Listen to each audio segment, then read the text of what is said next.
मिलित केंद्रीय trade union कृषक संगठन और स्वाधीन गण संगठन पक्षरु केंद्र सरकारक कृषक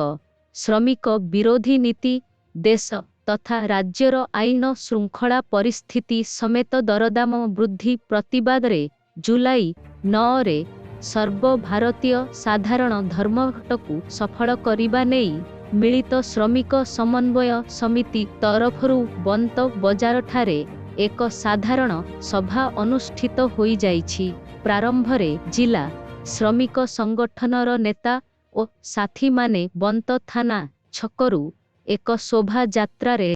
बाहरी केंद्र और राज्य सरकारक श्रमिक विरोधी नीति प्रत्याहार दाबी रे स्लोगान देई बजार परिक्रमा करिथिले। उपरे डाक्तरखाना फाटक निकटरे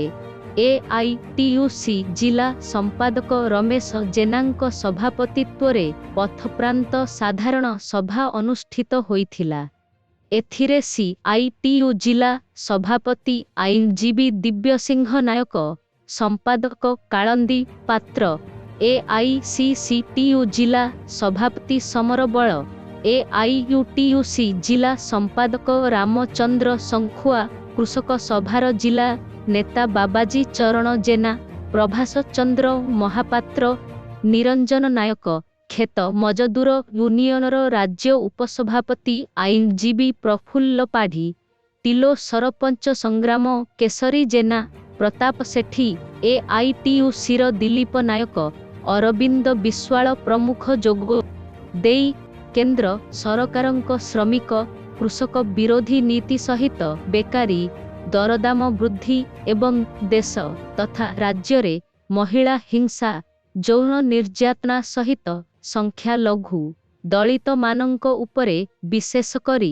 आम राज्यर गंजाम जिलार धराकोटरे गो सुरक्षा नाम रे दलित मानंक उपरे बर्बरोचित आक्रमण को तीव्र निंदा करिबा सहित जुलाई 9 रे समस्त सरकारी ऑफिस,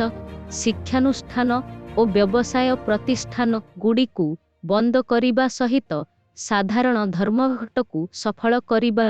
पाई निवेदन करिथिले।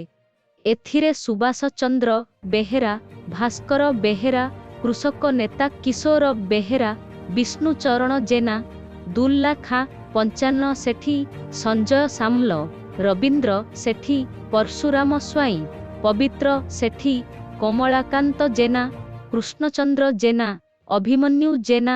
जयंत साहू प्रमुख उपस्थित थिले।